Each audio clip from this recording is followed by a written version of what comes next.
World of fantasy एक काल्पनिक रचना है और इसे 18 वर्ष या उससे अधिक आयु के वयस्क पाठकों के लिए अभिप्रेत किया गया है। इसमें दिए गए सभी नाम, पात्र, व्यवसाय, स्थान, घटनाएं और दुर्घटनाएं या तो लेखक की कल्पना का उत्पाद हैं या काल्पनिक तरीके से उपयोग किए गए हैं। किसी भी जीवित या मृत व्यक्ति या किसी वास्तविक घटना से कोई भी समानता पूरी तरह से संयोग मात्र मानी जाएगी। ये देखकर कि ईदान शांत हो गया था और उसके आसपास की गर्मी कम हो गई थी, एराबेल अंततः अपनी सांस पकड़ने में सक्षम हो गई। और तभी उसे याद आया कि आखिर हुआ क्या था। उसे समझ नहीं आ रहा था कि उसने ईदान की भावनाओं को कैसे भांप लिया। मेजबान, कुछ मामलों में इस तरह भावनाओं की प्रबल अभिव्यक्ति के साथ आप अपने संबंध के कारण एक दूसरे की भावनाओं को समझ सकते हैं। सिस्टम ने आकर उसे समझाया कि उसके साथ क्या हुआ था। सिस्टम का स्पष्टीकरण सुनने के बाद एराबेल को उस मुकदमे का वो पल याद आया जब उसने ईदान के खिलाफ लड़ाई लड़ी थी। उस लड़ाई के दौरान उसे भी अजीबोगरीब जानी पहचानी और अनजानी भावनाएं महसूस हुई थी। धन्यवाद, ईदान ने अंततः अपनी भावनाओं पर नियंत्रण पाते हुए कहा। एराबेल की उलट उसे अचानक उमड़ते भावनात्मक आवेगों को नियंत्रित करना ज्यादा मुश्किल लग रहा था। उसे ये भी समझ आ गया था कि उसे खुद पर नियंत्रण रखना सीखना होगा। ये उसकी अपनी गलती थी कि जब उसने सिएरा की ये बात सुनी कि वो एराबेल को अपने साथ दिव्य महाद्वीप ले जाएगी, तो उसने खुद पर नियंत्रण खो दिया था। एराबेल ने कुछ नहीं कहा और उसे जाने नहीं दिया। उसने बस खुद को संभाला और अपना सिर उठाकर सिएरा की तरफ देखा। सिएरा अभी भी ऊपर से उन्हें देख रही थी। एराबेल की नजरें देखकर वो मुस्कुराई और जमीन पर उतरकर मेज और कुर्सियां ठीक करने लगी। अपने पंखों को काले लबादे में लपेटकर वो अपनी कुर्सी पर बैठ गई। उसने बात करने में समय लिया और इस जोड़े के होश में आने तथा अपनी सीटों पर पुनः बैठने का इंतजार किया। सिएरा ने अब ईदान को पहले से अलग नज़र से देखा। उसकी निगाहों में सच्ची दिलचस्पी थी। वो जानने को उत्सुक थी कि अभी हुआ क्या था। दोनों की अनोखी क्षमता को समझते हुए उसने अनुमान लगाया कि उस युवक का भी शायद कोई अलग वंश होगा और ये आत्मविश्वास का विस्फोट संभवतः उसी से संबंधित था।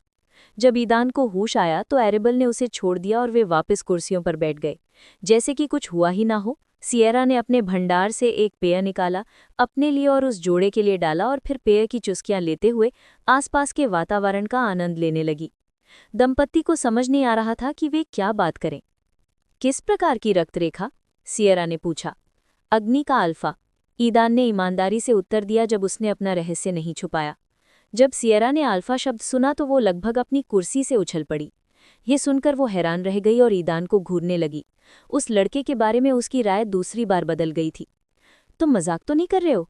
सिएरा ने पूछा। वो ये सुनिश्चित करना चाहती थी कि उसने उसे सही सुना है। हाँ, ईदान ने कहा, और उसके काले बाल चटक लाल हो गए और उनमें आग की चिंगारियां दिखाई देने लगी। ईदान की भूरी आंखें उसके बालों के रंग में बदल गई, वही गहरा लाल। अग्नि के अल्फा में रूपांतरण आसान था और ईदान को कोई तीव्र भावनात्मक विस्फोट का अनुभव नहीं हुआ। पिछली बार जब सिएरा ने उस पर दबाव डालने के लिए आत्मशक्ति का प्रयोग किया था तो उसने अपना रूपांतरण नहीं किया था क्योंकि उसे डर था कि इस रूप में उसकी भावनाएं और भी तीव्र हो जाएंगी। आखिरकार हर बार जब वो ये रूप धारण करता था उसकी संवेदनशीलता तेजी से बढ़ती थी। 10 सेकंड तक इस रूप में रहने के बाद उन्होंने परिवर्तन को उलटने का निर्णय लिया। सिएरा जाहिर है बेहद हैरान थी। पहले तो उसे अपने अनुमानों की पुष्टि मिली, फिर उसने एक असली जीवित अग्नि अल्फा को देखा। सिएरा खुद पहले कभी किसी जीवित अल्फा से नहीं मिली थी। उसने सिर्फ उनके बारे में सुना था और अब उसके सामने बैठा, हालांकि असली नहीं, फिर भी एक अग्नि अल्फा था। उसे केवल इस बात का अफसोस था कि वो अग्नि का अल्फा था, अंधकार का नहीं। तभी उसे याद आया कि निरीक्षण के दौरान उसने प्रकाश के तत्व को महसूस किया था, जो उसकी अपेक्षाओं के अनुरूप नहीं था। क्या आपको प्रकाश के तत्व से लगाव है? सिएरा ने अपनी जिज्ञासा छुपाते हुए पूछा। सिएरा के सवाल ने ईदान को हैरान कर दिया। वो समझ नहीं पा रहा था कि उसे ये कैसे पता चला।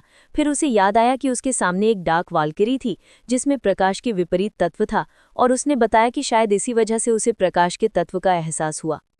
हाँ, मुझे प्रकाश के तत्व से लगाव है, ईदान ने पुष्टि की। सिएरा ने जो सुना उससे आश्चर्यचकित होते हुए कहा, यह दिलचस्प है कि यद्यपि आपका रक्त अल्फा ऑफ फायर का है, फिर भी आपका एक अन्य तत्व के प्रति भी लगाव है। फिर वो एराबेल की तरफ मुड़ी। आपके तत्व क्या है? बर्फ, पानी और अंधकार, एराबेल ने तुरंत जवाब दिया। सिएरा को यह सुनकर सुखद आश्चर्य हुआ कि एराबेल को अंधकार के तत्व से लगाव था। सिएरा ने तुरंत अंदाजा लगा लिया कि एराबेल ने शायद अपने अंधकार के तत्व का इस्तेमाल करके खुद को आत्मशक्ति की गिरफ्त से आज़ाद कर लिया होगा। सिएरा की आत्मा कुछ हद तक उसके अंधकार के तत्व से व्याप्त थी और इस तत्व का प्रतिरोध करने वाली एकमात्र शक्ति प्रकाश या कोई अन्य अंधकार तत्व ही थी। तुम दोनों कमाल के हो, सिएरा ने उस जोड़े की तरफ देखते हुए प्रशंसा से कहा। फिर वो ईदान की तरफ मुड़ी।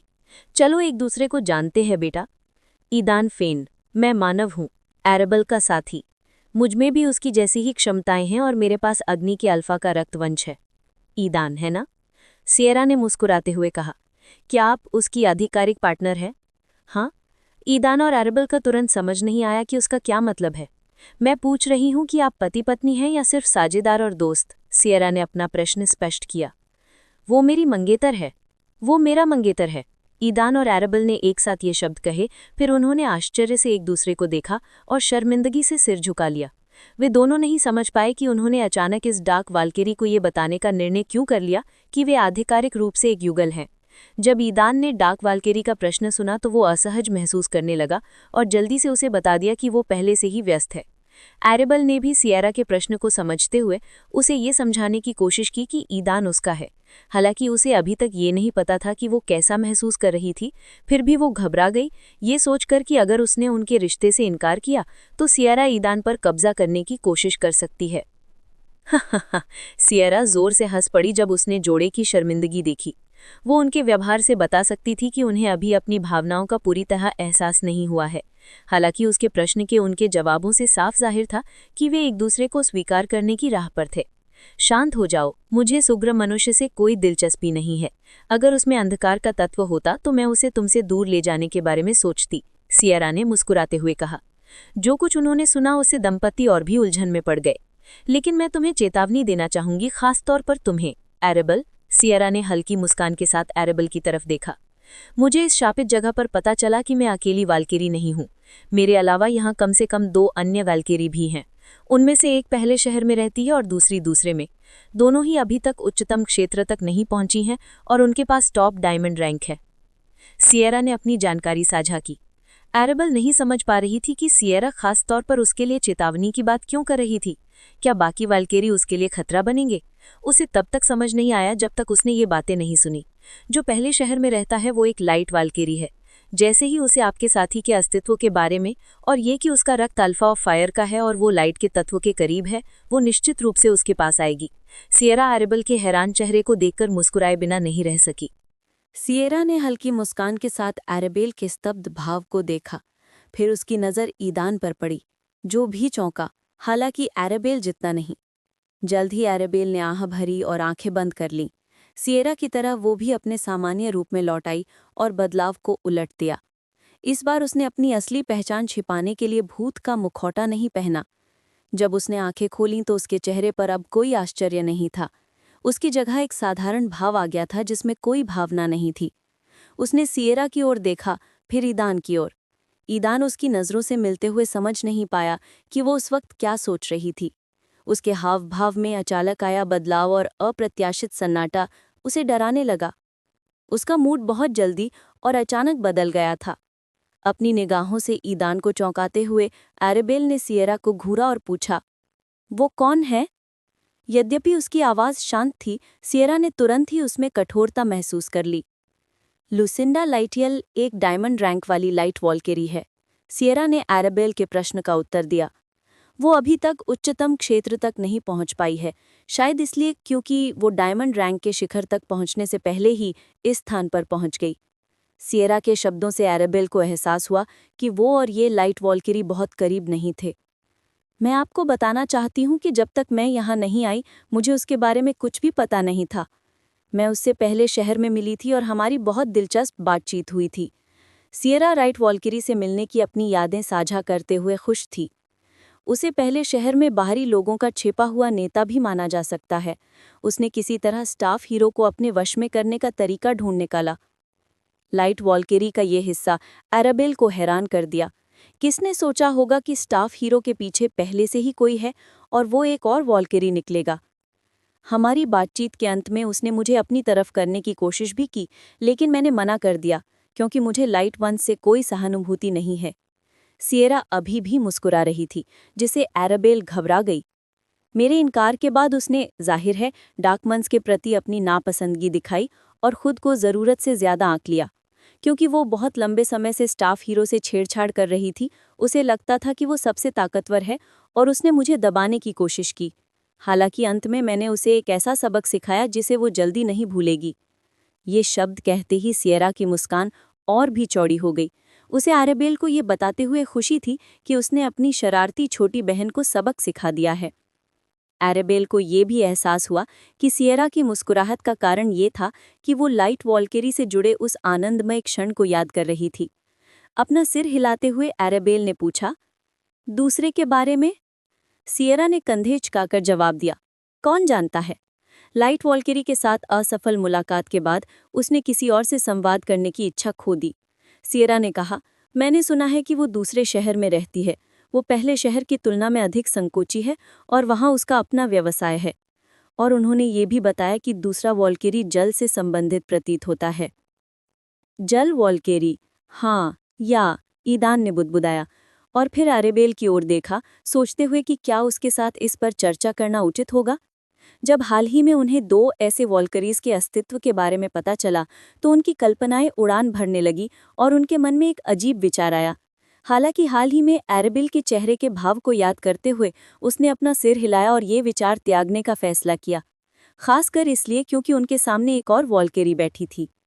सिस्टम, क्या लिम्बो की चेतना हमें देख सकती है और पता लगा सकती है कि हाल ही में क्या हुआ था? ईदान ने पूछा। उसे याद आया कि कैसे उसने और एरेबेल ने सियरा के सामने अपने रूपांतरण की क्षमता का प्रदर्शन किया था और वो भूल गया था कि लिम्बो की चेतना उन पर नजर रख सकती है।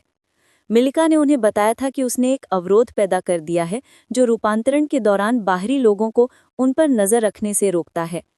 इसलिए लिम्बो की चेतना अभी भी उनकी क्षमताओं से अनजान है। ईदान को चिंता थी कि लिम्बो उनकी बातचीत सुनकर लाइट वॉल्केरी को ईदान के बारे में बता देगा और जैसा कि सियरा ने कहा था, वो खुद उसे पकड़ने आएगी। ईदान समझ गया कि वो इस समय सर्वोच्च डायमंड रैंक के वॉल्केरी का सामना नहीं कर सकते। चिंता मत करो मेजबान, इस वॉल्केरी ने आपके आगमन से पहले एक अवरोध पैदा कर दिया है जो बाहरी लोगों को ये देखने से रोकता है कि इस जगह पर क्या हो रहा है। सिस्टम ने ईदान के प्रश्न का उत्तर दिया। सिस्टम की बातें सुनकर ईदान ने राहत की सांस ली। उसे फिर से एहसास हुआ कि जल्दबाजी में लिए गए कदम बुरे नतीजे दे सकते हैं। कोई भी कदम उठाने से पहले उन्हें सिस्टम से ये पूछना होगा कि क्या वे अपनी क्षमताओं का इस्तेमाल कर सकते हैं और ये भी सुनिश्चित करना होगा कि कोई उन्हें देख तो नहीं रहा। मानसिक संपर्क का उपयोग करते हुए ईदान ने एरेबेल के साथ वो सब साझा किया जो उसने सिस्टम से सीखा था। ईदान का स्पष्टीकरण सुनने के बाद एरेबेल को भी अपनी गलती का एहसास हुआ। उसने जल्दबाजी की और तुरंत सियरा के सामने अपना दिल खोल दिया। ठीक है, आप जा सकते हैं, सियरा ने दंपत्ति को आश्चर्यचकित करते हुए कहा। उसने पहले ही एरेबेल के बारे में अपनी जिज्ञासा शांत कर ली थी और ईदान के बारे में उम्मीद से कहीं ज्यादा जान लिया था। इसके अलावा उसने पहल करके जोड़े को 2 और वॉल्केरीज के बारे में भी चेतावनी दी थी जो उनके लिए मुसीबतें खड़ी कर सकती थीं। सियरा को यकीन हो गया कि जोड़ा वाकई किसी दूसरी दुनिया से आया है और उसके पास अद्भुत क्षमताएं और एक कलाकृति है। वो भूतिया मुखौटे की क्षमता देखकर हैरान थी, हालांकि उसने उसे जोड़े को दिखाई नहीं थी। जहां तक दूसरी दुनिया की जानकारी का सवाल है, सियरा को उसमें कोई दिलचस्पी नहीं थी। सच कहूं तो पहले उसे इसकी परवाह थी, लेकिन अब उसे कोई परवाह नहीं थी। उसे इस बात की भी परवाह नहीं थी कि जोड़ा और उसका समूह इस निषेध क्षेत्र में क्या कर रहे हैं। क्या वो लिम्बो से बाहर निकलने का रास्ता ढूंढ रहे थे? सियरा को इसकी परवाह नहीं थी, बल्कि वो इस जगह पर रहकर खुश थी। मेजबानों, दुर्भाग्य से इस डार्क वॉल्केरी के वंश का दोष उसके नियंत्रण से बाहर हो गया है और अब उसका अपना तत्व उसे अंदर से बाहर तक निगल रहा है। क्योंकि वो लिम्बो में थी और सीमित थी, इसलिए अवशोषण की प्रक्रिया धीमी हो गई। हाँ, सिस्टम के ये शब्द उनके लिए एक बड़ा झटका थे। वे अविश्वास से उस शक्तिशाली वॉल्केरी को देख रहे थे। उन्हें यकीन ही नहीं हो रहा था कि वो मर रही है। तब उन्हें सिस्टम की कही बात का मतलब समझ आया। उसकी खामी नियंत्रण से बाहर थी। वॉल्केरी एरेबेल के वंश में भी अपनी एक खामी थी। क्या इसका मतलब है कि वो नियंत्रण से बाहर हो सकती है? तब क्या हो सकता है? क्या वो मर रही है? एरेबेल ने सिस्टम से सोचा। हाँ मेजबान, सभी वाल्किरी वंशों में अपनी खामियां होती हैं। आपके विपरीत वे कम उम्र से ही अपनी खामियों को नियंत्रित करना सीख जाते हैं और जब तक वे वयस्क होते हैं तब तक वे उनसे सफलतापूर्वक निपट लेते हैं। ये वाल्किरी अपनी कमजोरी पर भी काबू पा सकी होगी, वरना वो लेजेंडरी रैंक तक नहीं पहुंच पाती। शायद उसे किसी ऐसी चीज़ का सामना करना पड़ा जिसने उसके नुकसान को प्रभावित किया और वो उसके नियंत्रण से बाहर हो गई। ये सिस्टम की धारणा की। इस वजह से उसका अपना अंधकार तत्व धीरे धीरे लेकिन अनिवार्य रूप से उसकी जीवन शक्ति को नष्ट कर रहा है। मेरे बारे में क्या? अरेबल ने पूछा और ईडान भी ध्यान देते हुए उसके बारे में सिस्टम की प्रतिक्रिया सुनने लगा। मेजबान का जन्म वाल्किरी के रूप में नहीं हुआ था। आपको सुप्रीम एल्केमिस्ट सिस्टम द्वारा तैयार किए गए रक्तरेखा परिवर्तन औषधि के कारण ये वंश प्राप्त हुआ है। आपको वाल्किरी वंश में कोई दोष नहीं दिखाना चाहिए था। हालांकि चूंकि आपने वंश परिवर्तन औषधि का उपयोग करके आरोहण परीक्षण पास कर लिया था, इसलिए आपके पास अपने दोष को दबाने और नियंत्रित करने का समय नहीं था। इसके अलावा सिस्टम ने हस्तक्षेप किया और वाल्किरी वंश को एक दूसरे अतिरिक्त वंश के रूप में एकीकृत करके आपको अपना मूल वंश खोने से बचाया। इस दोष को ठीक से ठीक नहीं किया गया, जैसा कि मूल रूप से योजना बनाई गई थी। ये आपकी भावनाओं पर बर्फ के तत्व के प्रभाव के रूप में आप में प्रकट होता है। जैसा कि अरेबल को शक था, औषधि लेने के बाद होने वाले ये सारे दुष्प्रभाव उसकी कमजोरी से जुड़े थे। भावनाओं का सुस्त होना, दिल की धड़कन का धीमा होना और दूसरी कई अभिव्यक्तियां उसकी कमजोरी का नतीजा थी। होस्ट को ज्यादा चिंता करने की जरूरत नहीं है। समय के साथ आप अपनी कमियों को दबा पाएंगे और उन पर काबू पा लेंगे। आपने इस दिशा में पहले ही काफी प्रगति कर ली है। याद रखें कि आप अकेले नहीं हैं। आपके साथी की मौजूदगी आपकी कमियों को दबा देती है और आपको वो सब नहीं झेलना पड़ेगा जिसका सामना इस वाल्किरी को करना पड़ रहा है। अरेबल और ईडान को ये पता नहीं था कि सिस्टम उन्हें सांत्वना देने की कोशिश कर रहा है या नहीं। मेरे बारे में क्या? क्या अल्फाज में भी कोई कमी होती है? ईडान ने पूछा। नहीं मेजबान, वाल्किरीज के विपरीत जिनके तत्वों का प्रबल प्रभाव खतरनाक हो सकता है यदि यह नियंत्रण से बाहर हो जाए और मृत्यु का कारण बने। अल्फाज की कहानी अलग है। अल्फाज मन और तत्वों से बनते हैं और उनका तत्व भावनाओं से गहरा संबंध रखता है। भावनाएं जितनी प्रबल होंगी वे उतने ही शक्तिशाली बनेंगे। अगर अल्फाज खुद पर नियंत्रण खो देते हैं तो वे वाल्किरीज की तरह नहीं मरेंगे, बल्कि इसके विपरीत वे और भी ज्यादा शक्तिशाली हो जाएंगे। हालांकि इससे दूसरों को खतरा हो सकता है, इसलिए सिस्टम दृढ़ता से सलाह देता है कि अपनी भावनाओं को नियंत्रण में रखें और ऐसी स्थितियों से बचें, अन्यथा आप अपने साथी और प्रियजनों को नुकसान पहुंचाने का जोखिम उठा सकते हैं। चाहे आप इसे किसी भी नजरिए से देखें, ये तो एक खामी ही है, ईडान ने हल्की झुंझलाहट के साथ सोचा। बस नतीजा अलग था। अगर वाल्किरी खुद मर गई तो अल्फाज दूसरों के लिए खतरा बन गया। जितना ज्यादा वे इस बारे में सोचते उतना ही ज्यादा उलझते जाते। वे समझ नहीं पा रहे थे क्या यही होना चाहिए था या फिर आरोहण परीक्षण के दौरान कुछ गड़बड़ हो गई थी, और अगर ऐसा था तो सिस्टम उन्हें ऐसा रास्ता क्यों सुझाता। आखिरकार वो वही थी जिसने आरोहण परीक्षण करने और साथ ही साथ अपने वंश को बदलने का सुझाव दिया था। या फिर वे दोनों हालात को जरूरत से ज्यादा नाटकीय बना रहे हैं। आखिरकार कुछ भी ऐसा नहीं हुआ जिसकी भरपाई न की जा सके। उन्हें बस अपने नए रूप को स्वीकार करना होगा और उसकी आदत डालनी होगी। ये सारी जागृति, व्यवस्था, दूसरी दुनिया और वंश परिवर्तन बहुत कम समय में घटित हुए। वे लगभग 18 साल से जी रहे हैं, लेकिन यह सब उन पर केवल 2 महीनों में ही आ गया। सिस्टम के अनुसार वाल्किरी वंश का दोष कोई समस्या नहीं है और वाल्किरी स्वयं इससे सफलतापूर्वक निपट रहे हैं। हालांकि इस बार वे वाल्किरी से मिलने के लिए भाग्यशाली थे, जिसका मामला शायद अनोखा था, जिसके कारण उसने अपने दोषों पर नियंत्रण खो दिया था। वे दोनों बिना कोई आवाज के एक दूसरे से बातें कर रहे थे। सियारा, जो उन्हें देख रही थी, उनकी लंबी चुप्पी देखकर हैरान रह गई जब उसने उन्हें बताया कि वे जा सकते हैं। उसने तुरंत उनके व्यवहार में अजीबोगरीबी नोटिस की। हालांकि उन्होंने जोर से एक शब्द भी नहीं कहा, लेकिन उनके विचार एक दूसरे में घुल मिल गए। सियरा को आत्मिक शक्ति में कोई उतार चढ़ाव महसूस नहीं हुआ और वे उत्सुक थे कि वे इस तरह कैसे बात कर पा रहे हैं। ठीक है, हम समझ गए। तो तुमने हमें ये क्यों बताया कि डार्क वाल्किरी मर रही है? क्या तुम्हारे पास उसे बचाने का कोई तरीका है? कुछ देर की बातचीत के बाद ईडान ने आखिरकार पूछा। उन्हें आश्चर्य हुआ कि उनकी प्रणाली, जो यूजुअली केवल तभी हस्तक्षेप करती थी जब आवश्यक हो, उसने अचानक इस वाल्किरी का रहस्य उनके सामने प्रकट कर दिया जब उसने उन्हें जाने के लिए आमंत्रित किया। अरेबल भी हैरान थी। वो समझना चाहती थी कि सिस्टम ने ये जानकारी उनके साथ साझा करने का फैसला क्यों किया। आखिरकार ऐसा कदम उठाने के पीछे तो उसकी कोई वजह होगी। हाँ और नहीं, अपनी वर्तमान स्थिति में ये सिस्टम इस वाल्किरी को नहीं बचा सकता। हालांकि आप ट्रेड फंक्शन के उत्पादों का उपयोग करके उसे परिणामों से उबरने और उसकी आयु बढ़ाने में मदद कर सकते हैं। भविष्य में जब आप पर्याप्त रूप से शक्तिशाली हो जाएंगे, तब आप उसकी मदद कर पाएंगे और उसकी जान बचा पाएंगे। ये सिस्टम केवल अपने होस्ट को ही ऐसी जानकारी प्रदान करता है। चुनाव आपका है। तो बस ईडान और अरेबल ने सिस्टम का इशारा तुरंत समझ लिया, मानो वो कह रही हो कि उनके पास डार्क वाल्किरी की मदद करने का एक तरीका है, और इस मौके का फायदा वे कैसे उठाते हैं ये उन पर निर्भर करता है। वे दया दिखा सकते हैं और निस्वार्थ भाव से उसकी मदद कर सकते हैं, या इस अवसर का उपयोग अपने लाभ के लिए कर सकते हैं और वाल्किरी के साथ सौदा कर सकते हैं। ये सब डार्क वाल्किरी पर निर्भर करता है, वो कितना जीना चाहती है, या उसने पहले ही अपने भाग्य को स्वीकार कर लिया है और कुछ भी नहीं बदलना चाहती है। खास तौर से इसलिए क्योंकि उनके पास एक कार्य था जिसके लिए उन्हें डार्क वाल्किरी के रक्त का सार प्राप्त करना आवश्यक था। सुश्री सियरा, एक छोटा सा सौदा कैसा रहेगा? अरेबल ने पूछा जब वे दोनों इस बात पर सहमत हो गए कि सिस्टम द्वारा उपलब्ध कराए गए अवसर का लाभ कैसे उठाया जाए। सुश्री सियरा, एक छोटा सा सौदा कैसा रहेगा? अरेबेल ने अचानक सुझाव दिया। सियरा इस सुझाव से आश्चर्यचकित लग रही थी। सौदा? उसने पूछा। सियरा ने तब नकारात्मक रूप से अपना सिर हिलाया, जिससे दंपति को ये संकेत मिल गया कि वो उनके प्रस्ताव में रुचि नहीं रखती। मुझे कोई दिलचस्पी नहीं है, अब आप जा सकते हैं, उसने दंपति को जाने का इशारा करते हुए कहा। उसकी स्थिति को समझते हुए दंपति इसके लिए तैयार थे। उन्होंने उसकी बातों पर ध्यान नहीं दिया और वहां से नहीं गए। ईदान ने अरेबल को बातचीत में शामिल कर लिया। कम से कम सियरा की राय उसके बारे में अच्छी थी और शुरू में उसे उसमें कोई खास दिलचस्पी नहीं थी। हालांकि ये तथ्य कि वो एक दुर्लभ अल्फा वंश से था, उसकी नज़रों में उसकी अहमियत बढ़ा गया। अपना समय लीजिए सुश्री सियरा, हमारे पास एक सुझाव है जो आपको रुचिकर लगेगा, अरेबेल ने जोर देकर कहा। ओह, और क्या बात है? पता है इस समय मुझे ज़्यादा कुछ खास पसंद नहीं है। सियरा थोड़ी उलझन में थी। उसे उत्सुकता थी कि वो उसे क्या दे सकते हैं। सिर्फ इस बात का एहसास कि वे किसी दूसरी दुनिया से आए हैं, उसे उनकी बात सुनने की इजाज़त दे पाया। अंधकार के तत्व द्वारा अवशोषित की जा रही आपकी जीवन शक्ति के प्रभाव को कम करने का कोई तरीका कैसा रहेगा? अरेबेल ने सियरा से सावधानीपूर्वक पूछा। वो सबसे महत्वपूर्ण क्षण था। सब कुछ इस सुझाव पर सियरा की प्रतिक्रिया पर निर्भर था।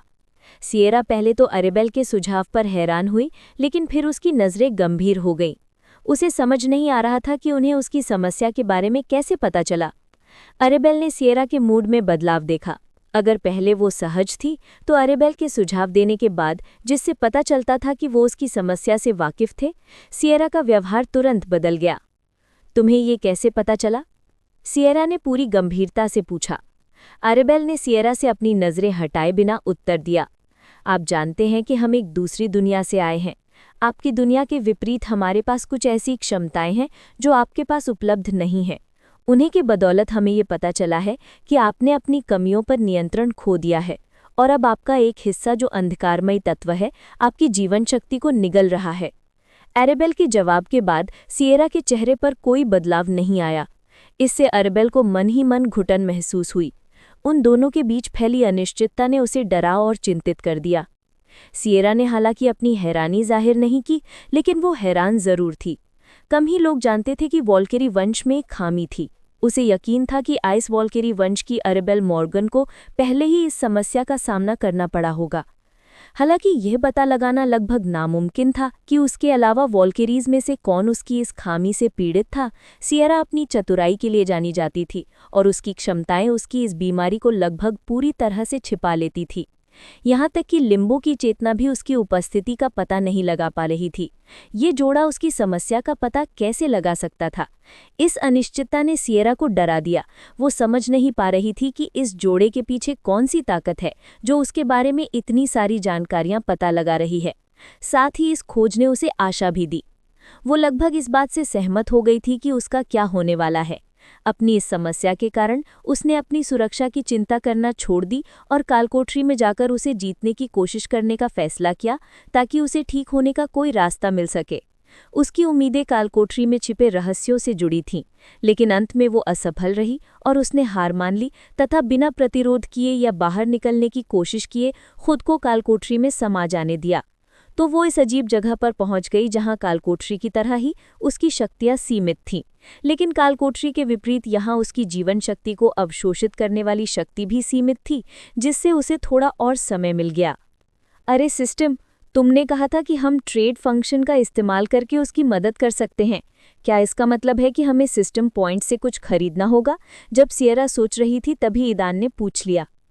उन्हें अचानक एहसास हुआ कि उन्होंने फिर से कुछ महत्वपूर्ण बात को नज़रअंदाज कर दिया है और उन्होंने ये प्रश्न सिस्टम से पूछा। ईदान का प्रश्न सुनकर अरेबेल चौंक गई। हाल ही में उनके साथ कुछ अजीब हो रहा था। वो बहुत ज़्यादा विचलित हो गए थे और लगातार ज़रूरी चीज़ें भूल जाते थे या उन पर ध्यान ही नहीं देते थे। ये चिंता का विषय बनने लगा था। वो फिर कैसे भूल सकती थी कि सिस्टम ने सियरा को ट्रेड फंक्शन में मदद करने की पेशकश की थी? उनके पास वैसे भी ज़्यादा सिस्टम पॉइंट्स नहीं थे और उन्हें पहले ये देख लेना चाहिए था कि उनके पास उस काम के लिए पर्याप्त पॉइंट्स हैं या नहीं। 2 महीनों में वो मुश्किल से लगभग 600 सिस्टम पॉइंट्स जमा कर पाए थे। इनमें से ज़्यादातर पॉइंट्स कौशल और क्षमताओं को बेहतर करने के लिए छोटे-छोटे काम पूरे करके कमाए गए थे। हालांकि उन्हें असेंडिंग टेस्ट पास करने और बोनस कार्य पूरा करने के लिए सबसे अधिक अंक मिले। उस समय वे सिस्टम के आभारी थे कि उन्हें जो अनुभव मिला उसकी बदौलत वे लेवल 20 तक पहुंच गए और उन्होंने अंकों की संख्या पर ध्यान नहीं दिया। उन्होंने सिस्टम के शेष अंक ट्रेड फंक्शन के माध्यम से अनावश्यक वस्तुओं को बेचकर प्राप्त किए। हाँ, आप बहुत समझदार हैं होस्ट। सिस्टम की प्रतिक्रिया गूंजी। उसकी नीरस आवाज में किसी भी भावना को पहचानना मुश्किल था, लेकिन ईदान और एरेबेल को यकीन था कि सिस्टम उन पर हंस रहा था। सिस्टम, सियरा की मदद के लिए हमें ट्रेड फंक्शन से क्या हासिल करना होगा? ईदान ने अपनी झुंझलाहट को रोकने के लिए दांत पीसते हुए पूछा। ट्रेडिंग विंडो में कई तरह के उत्पाद मौजूद थे, हालांकि ये फंक्शन उनके लेवल तक ही सीमित था। ज्यादातर चीजें रोजमर्रा की जिंदगी में काम आने वाली आम चीजें लगती थी, लेकिन उनकी कीमत भी बहुत ज्यादा थी। सबसे कम कीमत साबुन के एक छोटे से टुकड़े की थी, जिसकी कीमत 50 सिस्टम पॉइंट्स थी। जब ईदान सामान देख रहा था और ये पता लगाने की कोशिश कर रहा था कि उन्हें जिस चीज की जरूरत है वो कहाँ है, तभी सिस्टम ने हाथ बढ़ाकर उसकी स्क्रीन पर एक औषधि ले आई। वो जो खोज रहे थे उस पर साफ लिखा था, वॉल्केरी वंश के दोषों को दूर करने वाली औषधियाँ। इस औषधि की कीमत 1000 सिस्टम पॉइंट्स थी। औषधि की कीमत देखने और उसे अपने और एरेबेल के पास मौजूद सिस्टम पॉइंट्स की संख्या से तुलना करने के बाद ईदान ने चुपचाप खिड़की बंद कर दी। उसने एरेबेल की ओर देखा और अपना सिर हिलाकर उसे बताया कि वे सिस्टम पॉइंट्स खो रहे हैं। हमें क्या करना चाहिए? हम कुछ भी नहीं बेच सकते और अधिक अंक प्राप्त करने के लिए हमें अपने कौशल को उन्नत करना होगा, लेकिन इसमें बहुत समय लगेगा। एरेबेल ने ईदान की ओर मुड़कर सोचा। जवाब में उसने बस अपने कंधे उचका दिए। बेशक ईदान खुद नहीं जानता था कि इस समस्या का हल कैसे निकाला जाए। अगर उसे अंक जमा करने का कोई अच्छा तरीका मिल जाता तो वो उसका इस्तेमाल कर चुका होता। अचानक सिस्टम बचाव के लिए आया। होस्ट, आप डार्क वॉल्केरी से उसका रक्तसार मांग सकते हैं, फिर आप ट्रेड फंक्शन के जरिए उस सार को सुप्रीम एल्केमिस्ट सिस्टम या सुप्रीम ब्लड लाइन सिस्टम को बेच पाएंगे। ऐसी दुर्लभ वस्तु की कीमत ज्यादा होगी और आपके पास जरूरी औषधि खरीदने के लिए पर्याप्त पॉइंट होंगे। सिस्टम से सहायता प्राप्त करने के बाद दंपति ने सियरा की प्रतिक्रिया की प्रतीक्षा की। इसे साबित करो, सियरा ने दृढ़ता से कहा।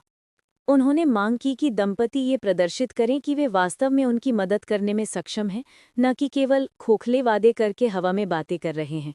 बेशक, हम इसे साबित कर सकते हैं, एरेबेल ने आत्मविश्वास से कहा।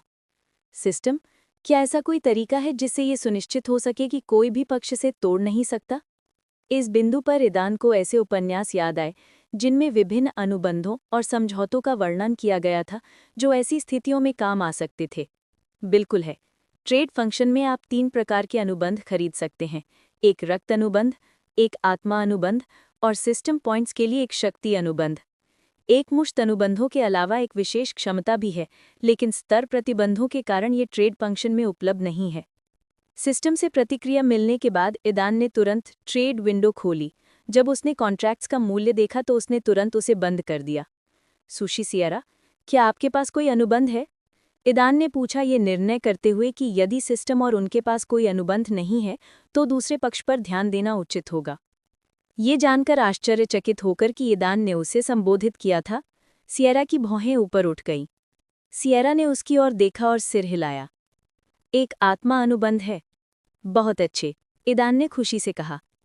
चलो एक अनुबंध करते हैं और फिर हम दिखाएंगे कि हम आपकी कैसे मदद कर सकते हैं। सियरा ने सहमत होने से पहले एक पल सोचा। हालांकि आत्मा अनुबंध प्राप्त करना मुश्किल था और इसकी लागत भी काफ़ी ज़्यादा थी, सियरा के लिए जिसके पास ज़्यादा समय नहीं बचा था ये व्यर्थ नहीं था। उसने इस अवसर का उपयोग करके उस जोड़े की बातों की सच्चाई की पुष्टि करने का निर्णय लिया। उसने अपने स्थानिक भंडार से एक चर्म पत्र निकाला जो एक पेंडेंट था और उसे मेज़ पर रख दिया। और बदले में आप क्या चाहती हैं? उसने सीधे मुद्दे पर आते हुए पूछा। अगर वे कोई सौदा पेश करते हैं तो इसका मतलब है कि उनके पास उनसे कुछ न कुछ पाने के लिए है। समझौता करने से पहले वे जानना चाहती थी कि दोनों पक्ष क्या मांगे रख रहे हैं।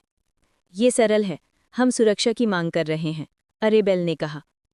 सियरा के जवाब देने से पहले उसने आगे कहा, आपको ये पता होना चाहिए कि इस दुनिया की चेतना हमारा पीछा कर रही है और बहुत संभव है कि किसी दिन हमें किसी घात या ऐसी ही किसी घटना का सामना करना पड़ सकता है। हम चाहते हैं कि अगर हम इसे अकेले नहीं संभाल सकते तो आप हमारी और हमारे बुजुर्गों की मदद करें। और ज्यादा विस्तार में? सिएरा जो सुन रही थी उससे संतुष्ट नहीं थी। उसने और विस्तार में जानकारी मांगी। हमें नहीं पता कि इसमें कितने लोग शामिल होंगे, लेकिन हमें यकीन है कि वे शामिल होंगे। उनमें शायद लोकल लोग भी होंगे, इसलिए हम आपसे उनसे लड़ाई में शामिल होने के लिए नहीं कह रहे हैं। हमें बस आपकी मदद चाहिए अगर स्थिति नियंत्रण से बाहर हो जाए। क्या आप कुछ लोगों को संघर्ष में शामिल हुए बिना भागने में मदद कर सकते हैं? सिएरा ने एक पल सोचा। अगर ये जोड़ा सचमुच उसकी परेशानी सॉल्व करने में मदद कर सकता है तो उसे कोई मुश्किल नहीं होगी। हाँ, मैं कर सकती हूँ, उसने उत्तर दिया। मैं आपसे आपके रक्तसार के बारे में भी पूछना चाहूंगी।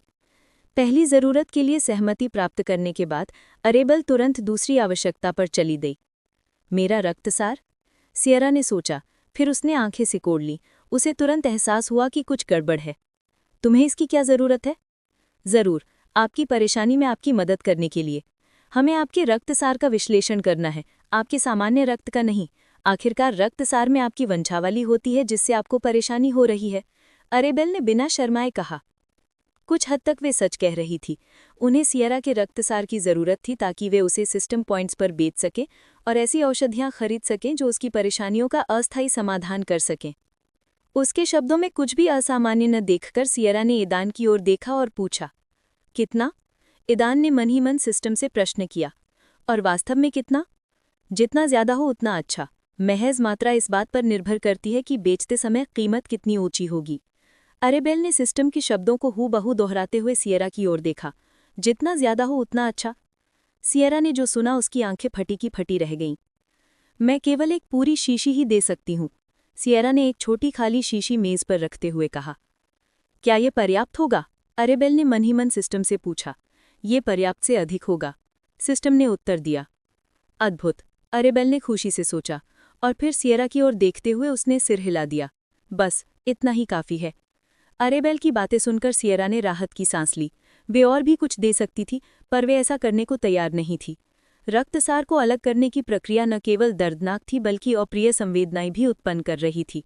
हालांकि इतनी मात्रा से उसे कोई गंभीर नुकसान नहीं होता, लेकिन अगर वे और मांगते तो वे एक और शीशी डाल देती, पर इससे ज्यादा नहीं। उसकी सीमा 2 शीशियां थी। अगर वे इससे ज्यादा लेती तो उसकी जान खतरे में पड़ सकती थी। आवश्यकताओं पर निर्णय लेने के बाद वे आत्मा अनुबंध को अंतिम रूप देने के लिए आगे बढ़े। ये दंपति का पहला अनुभव था और वे इस बात से अनजान थे कि आत्मा अनुबंध क्या होता है। आत्मा अनुबंध एक ऐसा समझौता है जिसमें दोनों पक्षों को अनुबंध में निर्धारित आवश्यकताओं का पालन करना आवश्यक होता है। यदि कोई एक पक्ष अनुबंध की शर्तों का उल्लंघन करता है तो उसकी आत्मा को गंभीर क्षति पहुंचेगी और थोड़ा जोखिम ये भी है कि इससे उसकी मृत्यु भी हो सकती है। इस प्रणाली ने दंपति को संक्षेप में आत्मा अनुबंध का सार समझाया। आत्मा की क्षति एक गंभीर चोट है जिसके उपचार के लिए विशेष ध्यान और प्रयास की आवश्यकता होती है। इसके उपचार के सीमित तरीके हैं, खासकर तब जब चोट अनुबंध के उल्लंघन के कारण लगी हो।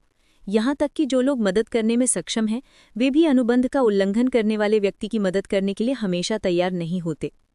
दंपति ने शुरू में अतिरिक्त मांगे रखना चाही, लेकिन फिर उन्होंने अधिक लालच न करने तथा जो पहले से प्रस्तावित था उसी तक सीमित रहने का निर्णय लिया।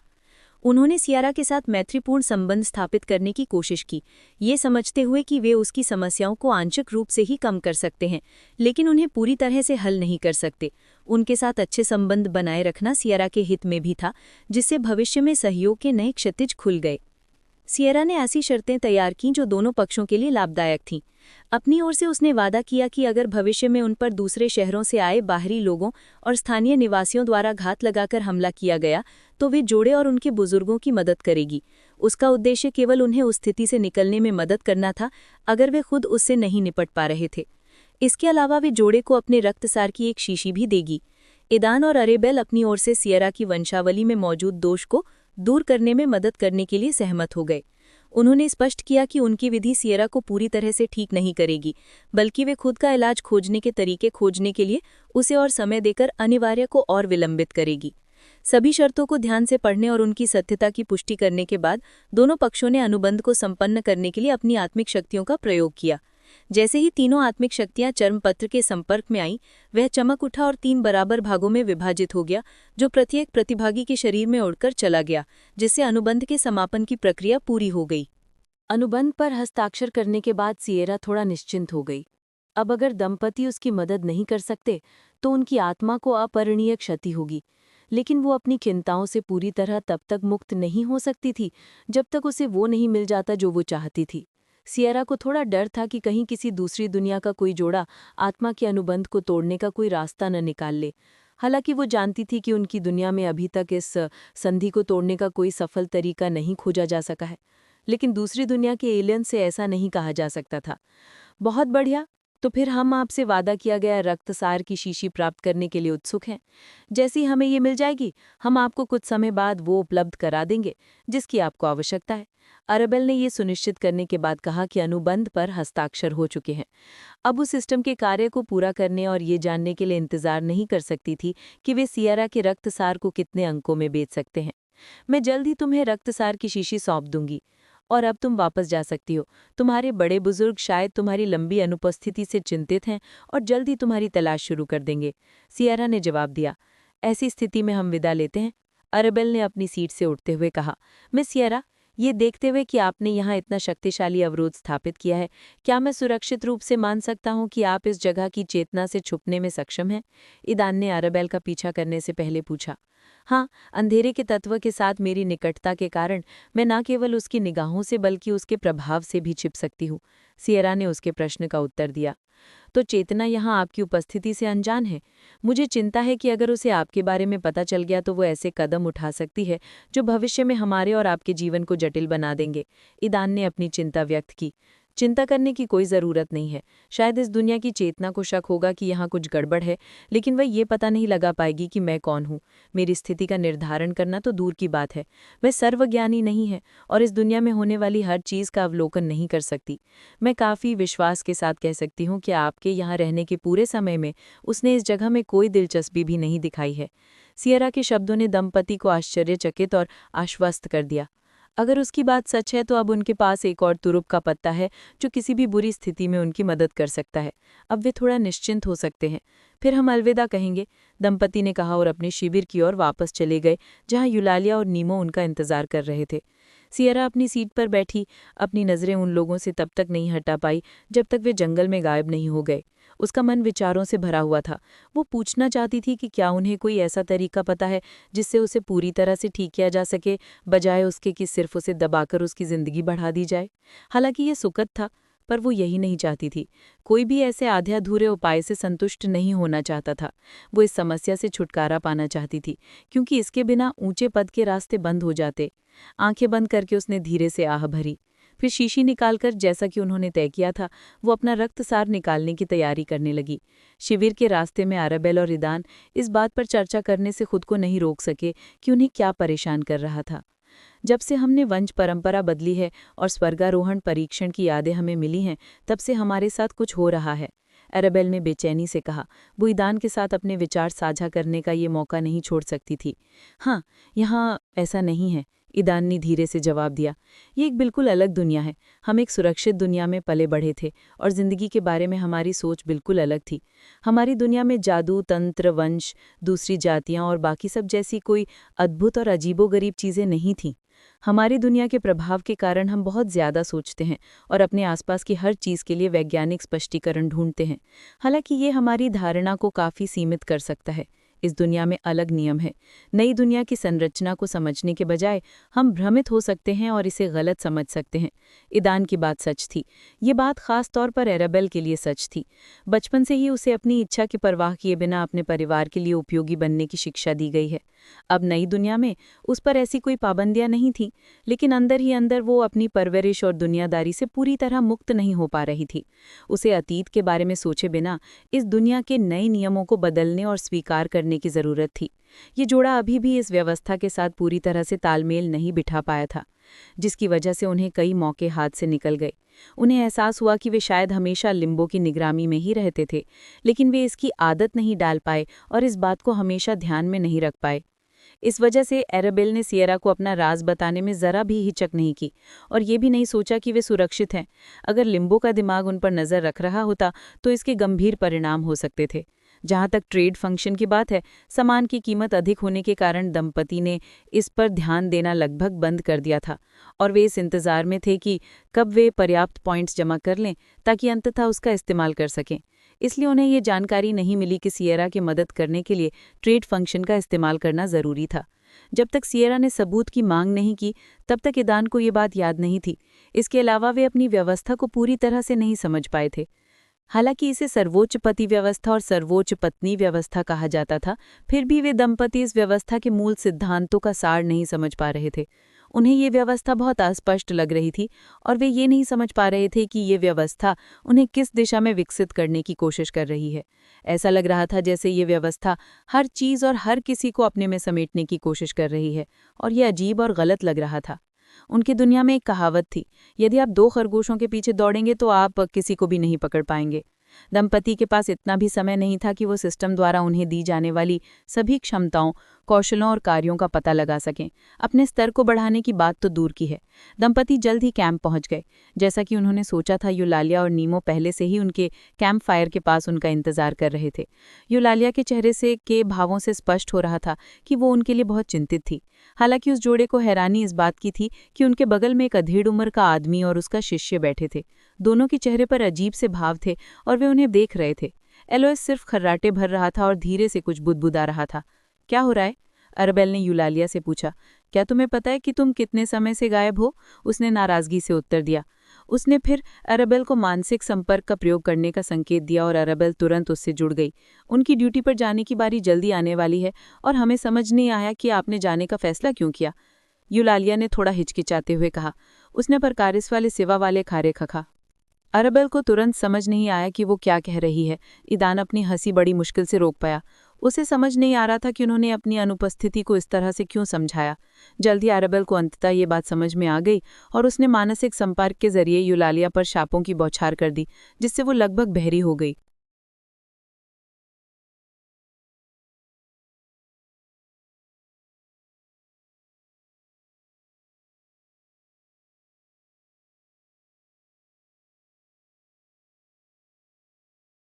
यूलालिया पर थोड़ा बड़बड़ाने की बाद अराबेल शांत हुई और गुरु और शिष्य की नज़रों से छिपने का फैसला किया। आखिरकार उसे समझ आ गया कि वे उसे इतनी बारीकी से क्यों देख रहे थे। वह उस दंपति को भी आश्चर्य से देखती यदि वे ड्यूटी पर जाने के बजाय, जैसा कि यूलिया ने कहा, अपनी प्राकृतिक प्रवृत्ति को संतुष्ट करने के लिए चले गए होते। यूलिया उनके पीछे तंबू में गई ताकि उनकी अनुपस्थिति का कारण पता कर सके। वह नहीं जो उसने सोचा था, बल्कि उनकी अनुपस्थिति का असली कारण। यह महसूस करते हुए कि जल्द ही एलोएस और उसके शिष्य के लिए ड्यूटी का समय आ जाएगा, ईदान अपने तंबू में लौट आया, जहां नीमो उसके पीछे चला गया। क्या हुआ? नीमो ने ईदान से उस मानसिक संबंध के जरिए पूछा जो उन्होंने स्थापित किया था। ईदान समझ गया कि उसे स्पष्टीकरण देना होगा। हमने काले रंग की उस महिला से मुलाकात की जिसके साथ मास्टर एडवेंचरस गिल्ड बिल्डिंग में बातचीत कर रहे थे। ईदान ने जवाब दिया, जिससे नीमो आश्चर्यचकित हो गया। नीमो को ये औरत अच्छी तरह याद थी। उसने पर गहरा प्रभाव डाला था। उसने ये भी कहा कि शायद वे उनके मालिक मिलिका से भी ज्यादा ताकतवर है, और वह सही था। वह एक वालकरी है, ईदान ने कहा, और मानसिक कड़ी के जरिए प्रेषित इन शब्दों ने नीमो को एक अजीब सा एहसास दिया। उसके दाहिने हिस्से में जो जख्म था वो अचानक गर्म होने लगा और उसने अनजाने में अपने बाएं हाथ से अपने गर्दन में लटके पेंडेंट को पकड़ लिया। ईदान ने नीमो के व्यवहार में अचानक आए परिवर्तन पर ध्यान नहीं दिया और आगे कहा, वह हमारे पीछे इसलिए आई क्योंकि उसे एराबेल के वंश का आभास हो गया था और उसने उसे बात करने के लिए आमंत्रित किया था। उस पल नीमो के विचार इतने उलझे हुए थे कि वह सब कुछ सुन नहीं पा रहा था। आह भरते हुए उसने आखिरकार खुद को संभाल लिया और ईदान की बात ध्यान से सुनने लगा। हमने कुछ मुद्दे सुलझा लिए। इसके अलावा हमने एक छोटा सा समझौता भी कर लिया। अब अगर कुछ गड़बड़ हो जाए तो हमारे पास बीमा भी है। ईदान ने सियरा के साथ अपनी मुलाकात को याद करते हुए कहा। नीमो बहुत उत्सुक था और भी जानकारी जानना चाहता था, खासकर वालकरी के बारे में। हालांकि ईदान ने ज्यादा जानकारी नहीं दी और नीमो को पीछे हटना पड़ा। इस समय आराबेल ने भी संक्षेप में यूलिया को बताया कि क्या हुआ था, बिना कुछ छिपाए या विवरण दिए। यूलिया पूरी तरह से स्तब्ध थी। वह सोच भी नहीं सकती थी कि इतना शक्तिशाली वाल्किरी इतने समय से उन पर नजर रखे हुए था। यूलिया पहले आराबेल को इस रूप में देख चुकी थी और उसकी सुंदरता और शक्ति से दंग रह गई थी। अब ये जानकर कि एक असली वाल्किरी उनका पीछा कर रही है, यूलिया के मन में मिलीजुली भावनाएं थी। एक तरफ वह डरी हुई थी, लेकिन दूसरी तरफ उसे जानने और अपनी आंखों से उसके असली रूप को देखने की इच्छा हुई। स्पष्टीकरण के बाद वे दोनों सोने चले गए। आराबेल को नींद नहीं आ रही थी। वह सियरा के रक्त साड़ लाने का इंतजार कर रही थी। शीशी आपके तंबू के प्रवेश द्वार पर है, आप इसे ले सकते हैं। आराबेल ने सियरा की आवाज़ सुनी जब वह लेटी हुई थी और जो कुछ हुआ था उसके बारे में सोच रही थी। बिना समय गंवाए वह उठ खड़ी हुई और बाहर देखने लगी। जैसा कि सियरा ने बताया था, दरवाजे पर लाल तरल पदार्थ की एक छोटी शीशी जरूर थी। उसे उठाकर इधर उधर देखने पर आराबेल को आसपास कोई नहीं दिखा और वह वापस तंबू में लौट आई। वह इस बात से आश्चर्यचकित थी कि किसी ने इस बात पर ध्यान नहीं दिया कि सियरा ने रक्तसार की शीशी उसके तंबू के प्रवेश द्वार तक कैसे पहुंचाई। यहाँ तक कि इजी ने भी उसे नोटिस नहीं किया, जिससे एक बार फिर सियरा की छिपने की कला में निपुणता की पुष्टि हुई। ईदान, सियरा ने अनुबंध का अपना हिस्सा पूरा किया और रक्तसार लाया। आराबेल ने मानसिक रूप से ईदान को सूचित किया।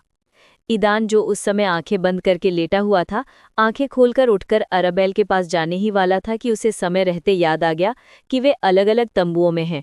वह आराबेल को शर्मिंदा नहीं करना चाहता था और ना ही उनके और एलोएस और उसके शिष्य के बीच और गलतफहमियां पैदा करना चाहता था। अद्भुत, ईदान ने मन ही मन आराबेल की खुशी साझा करते हुए उत्तर दिया।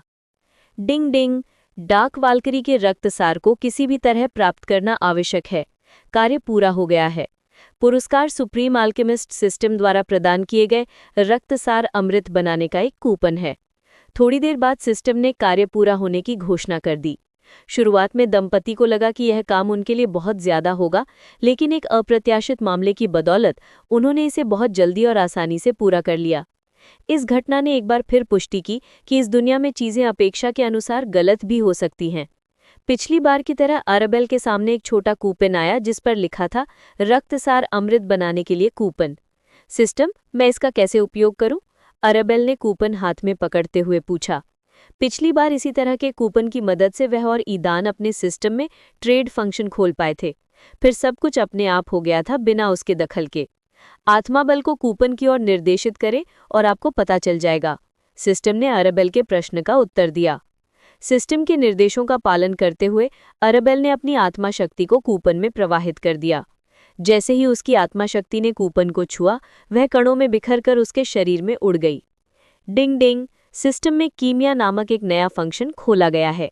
जैसा कि आराबेल ने सुझाव दिया था, एक नया फंक्शन निकल आया, लेकिन इस बार वह कीमिया से संबंधित था क्योंकि कूपन सुप्रीम अल्केमिस्ट सिस्टम से था।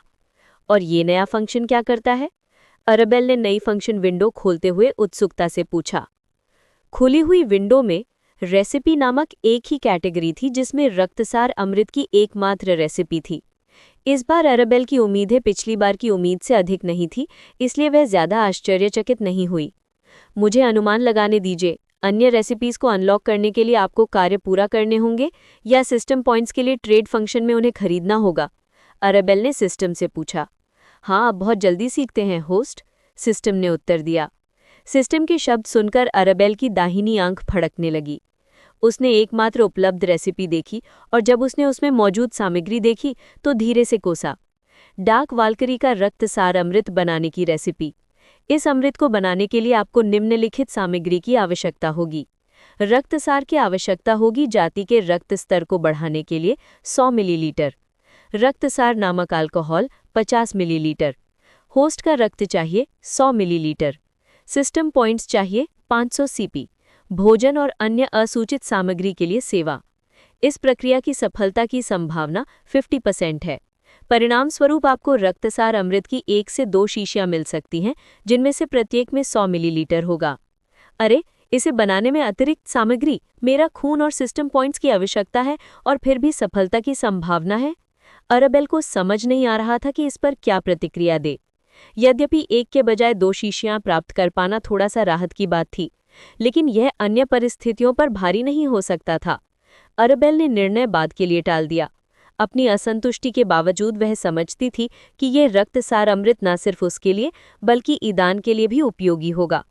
अब जबकि उसने कार्य पूरा कर लिया था तो उसे पता लगाना था कि वह कितने में बेच सकते हैं 11 legendary rank dark valkyrie blood essence को। ये जानने के लिए अरेबेल ने ट्रेड विंडो खोली और शीशी को अपने हाथ पर रखकर देखा। शीशी की कीमत देखकर वह आश्चर्य से इसे लगभग गिरा ही देती। 6,000? 6,000 पॉइंट? अरेबेल को अपनी आंखों पर यकीन नहीं हुआ। उसने शीशी को कसकर पकड़ लिया, मानो वो सबसे कीमती खजाना हो।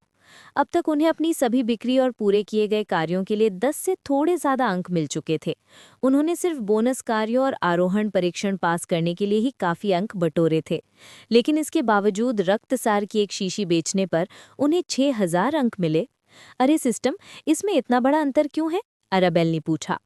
यद्यपि वो उत्तर को मोटे तौर पर समझती थी, फिर भी वो इसे सिस्टम से सुनना चाहती थी जो इस कार्य के लिए जिम्मेदार है। होस्ट, आपके हाथ में लेजेंडरी रैंक की एक डार्क वाल्किरी का रक्तसार है। अपनी रैंक के अलावा उसके पास अंधकार का एक दुर्लभ तत्व भी है और आप इसकी एक बड़ी मात्रा इकट्ठा करने में कामयाब रहे हैं। इस सार की कुल कीमत 6,000 सिस्टम पॉइंट्स है। प्रणाली ने सियारा के रक्तसार के मूल्य का आंकलन 3 मानदंडों के आधार पर किया: रैंक, तत्व दुर्लभता और मात्रा। यदि आप ट्रेड फंक्शन में पौराणिक रैंक का रक्तसार खरीदना चाहते हैं तो आपको तत्व की दुर्लभता और मात्रा के आधार पर 25,000 और 1,00,000 सिस्टम पॉइंट्स के बीच भुगतान करना होगा।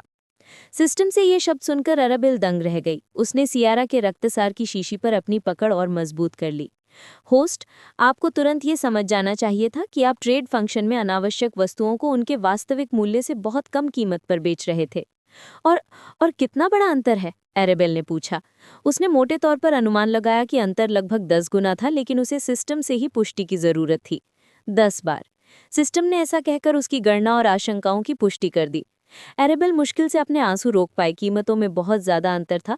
अब से उन्हें अपनी बिक्री के फैसलों पर सोच समझकर विचार करना चाहिए।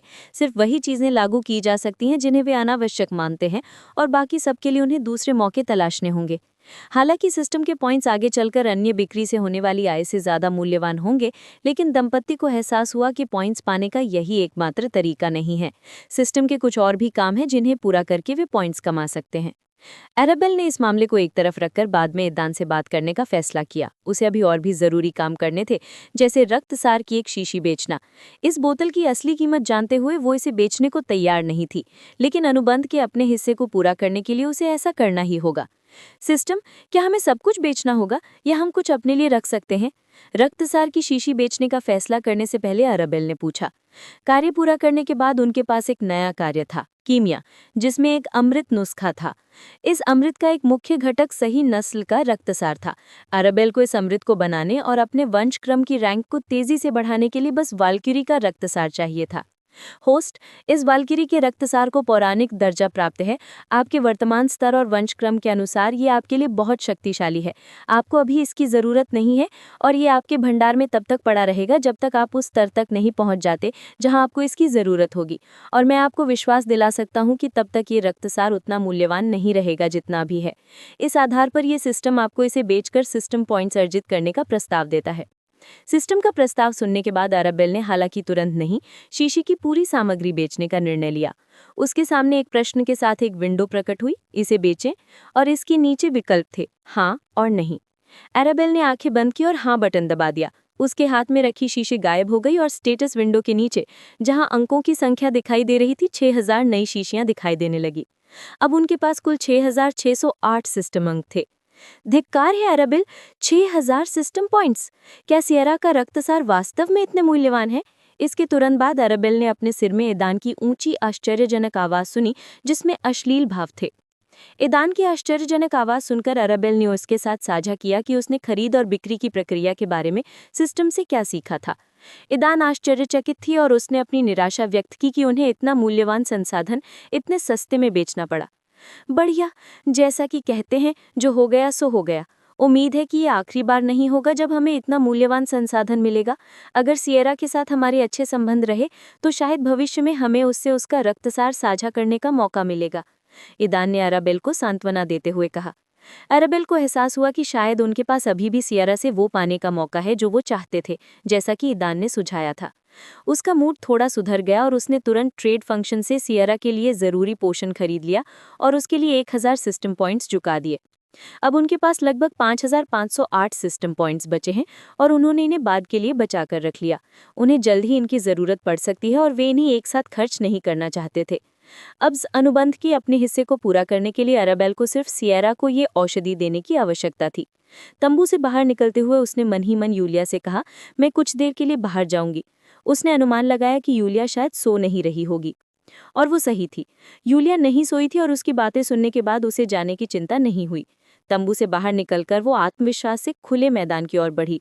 लगभग 20 मीटर चलने के बाद अराबेल रुक गई और इंतजार करने लगी। 10 सेकंड से भी कम समय में सियरा उसके सामने प्रकट हो गई। उसकी आकृति रात के अंधेरे में लगभग गायब हो गई थी और उसे देखना आसान नहीं था।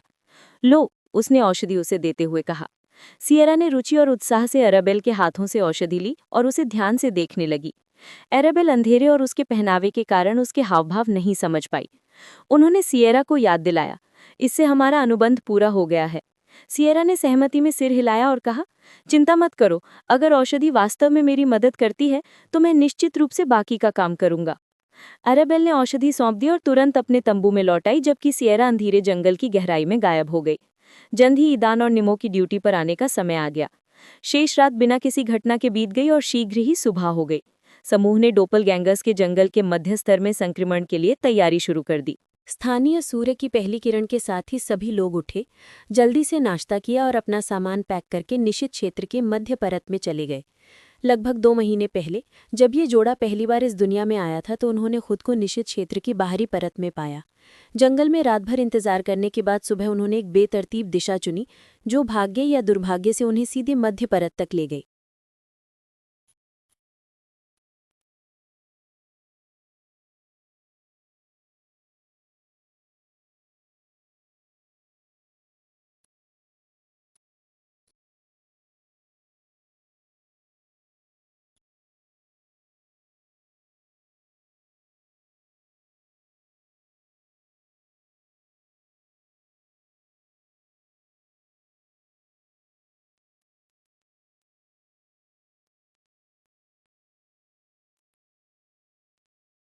स्थानीय सूर्य की पहली किरण के साथ ही सभी लोग उठे, जल्दी से नाश्ता किया और अपना सामान पैक करके निषिद्ध क्षेत्र की मध्य परत में चले गए।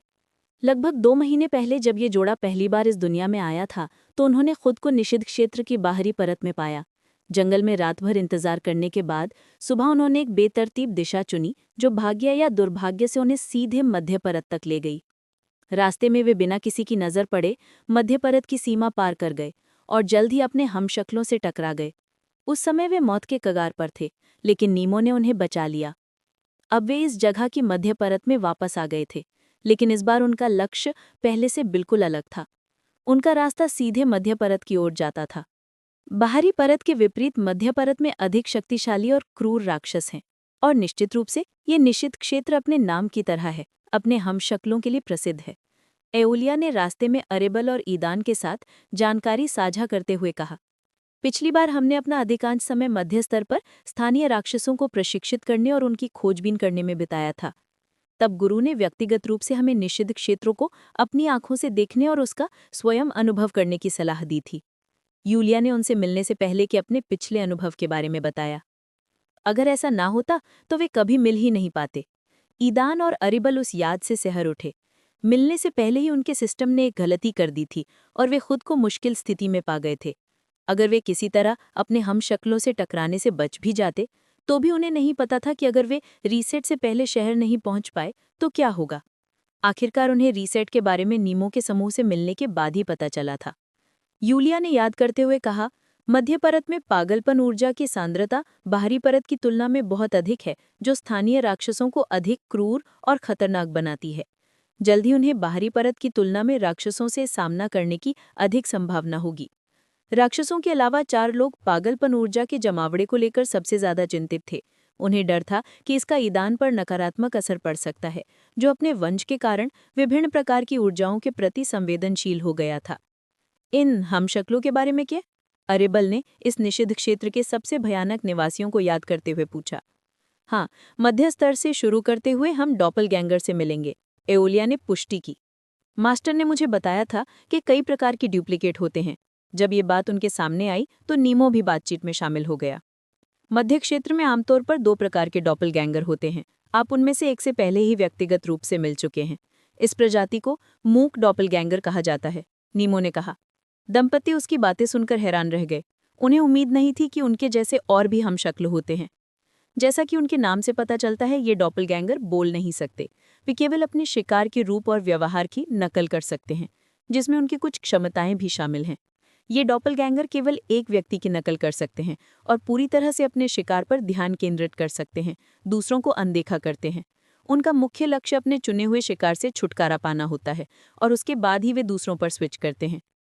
नीमो ने पूरी जिम्मेदारी के साथ डॉपलगैंगर्स के कथावाचक की भूमिका निभाई तथा जैसे जैसे वे मध्य स्तर की ओर बढ़ते गए, वे जानकारी साझा करते रहे। वे युद्ध में सबसे आसान प्रतिद्वंदी हैं, उनके कई नुकसान हैं और उनसे निपटना आसान है, नीमो ने निष्कर्ष निकाला। हाँ, वे सचमुच सबसे कमजोर हैं। नीमो मेरी मदद के बिना भी उन्हें संभालने में सक्षम है, इजी ने बातचीत में बीच में ही काटते हुए मुस्कुराहट के साथ कहा। अरेबल और ईदान को पिछली बार ये हमशक्ल मुश्किल प्रतिद्वंदी लगे थे। वे तुरंत नीमो और इजी की राय से सहमत नहीं हुए थे। यद्यपि उन्होंने नीमो को उनके हमशक्लों से सहजता से निपटते देखा था, फिर भी वे उसके शब्दों पर पूरी तरह से आश्वस्त नहीं थे। इस बार वे उनसे फिर से मिलने को उत्सुक थे और ये जानने के लिए कि पिछले 2 महीनों में उन्होंने क्या प्रगति की है। इसके अलावा वे अपने नए कौशल और क्षमताओं को उनके सामने परखने के लिए भी उत्सुक थे। दूसरे प्रकार हैं बातूनी डॉपलगैंगर। नीमो ने डॉपलगैंगर के पहले प्रकार के बारे में बात करने के बाद दूसरे प्रकार पर स्विच किया। जैसा कि नाम से पता चलता है, वे मूक प्राणियों से भिन्न हैं। ये प्राणी सरल शब्दों का उच्चारण करने में सक्षम हैं और उसी भाषा का उपयोग करके सचेत रूप से प्रश्नों के उत्तर भी दे सकते हैं। इनकी एक और खासियत ये है कि वे एक साथ 2 शिकारों की नकल कर सकते हैं, न कि सिर्फ एक लक्ष्य तक सीमित। वे कई लक्ष्यों के बीच स्विच करने में सक्षम हैं, जिससे वे अपने पूर्वजों की तुलना में ज्यादा लचीले और स्मार्ट बन जाते हैं। पूर्व के विपरीत, वे अपने पीड़ितों की अधिक सटीकता से नकल करते हैं, विश्वसनीय इमेजेस बनाते हैं, जिससे वे अपने कार्यों में अधिक प्रभावी होते हैं। इतनी खतरनाक प्रतिद्वंदी के अस्तित्व का एहसास होते ही दंपति के दिलों में बेचैनी भर गई। और चूंकि नीमो ने अभी तक अपनी कहानी पूरी नहीं की थी, इसीलिए वे डरने लगे कि इन 2 प्रजातियों के अलावा और भी ज्यादा भयानक जीव हैं। बातूनियों से निपटना बहुत मुश्किल है, नीमो ने आगे कहा। पिछली बार हम उनमें से एक से मिले थे और उसने मेरी और रादिक की नकल की थी। चूंकि ये बातूनियों के साथ हमारी पहली मुलाकात थी, इसलिए हमें ये समझने में काफ़ी समय और मेहनत लगी कि उससे कैसे निपटा जाए। एक और मुश्किल ये थी कि आमतौर पर एक बातूनी कई मूकों के साथ यात्रा करता है। उस समय रादिक के पास उसके खिलाफ लगभग कोई मौका नहीं था और नीमो ने लड़ाई का खामियाजा भुगता।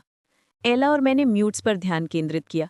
ये उस समय का सबसे कठिन मुकाबला था जिसका हमें सामना करना पड़ा, यूलिया ने उस मुलाकात के विवरण को याद करते हुए कहा। मैंने भी उस दिन योगदान दिया था। नीमो मेरे बिना ये काम नहीं कर सकता था। मेरी बदौलत ही हम जीते, इजी ने लगभग चिल्लाते हुए कहा। उसे इस बात पर बुरा लगा कि उसका जिक्र नहीं किया गया और उसकी सराहना नहीं की गई। हाँ, हमारे अदृश्य रक्षक की बदौलत ही हम उस दिन बच पाए, यूलिया ने सच्ची खुशी से उस आत्मा को संबोधित करते हुए कहा। उसकी आवाज़ में इस प्राणी के प्रति गहरा सम्मान और श्रद्धा थी। दंपति की नज़र में निषिद्ध क्षेत्र, जिसे वे बाकी क्षेत्रों की तुलना में अधिक सुरक्षित मानते थे, अब अधिक और अधिक भयानक रूप लेने लगा था। अगर मध्य परत में ऐसे जीव रहते हैं तो मध्य परत में किस तरह के जीव रहते होंगे? आखिरकार ये तो सभी जानते हैं कि सभी निषिद्ध क्षेत्रों की मध्य परतों को सबसे घातक और खतरनाक स्थान माना जाता था। मास्टर के अनुसार मध्य क्षेत्र में केवल इन 2 प्रकार के डुप्लीकेट्स होते हैं।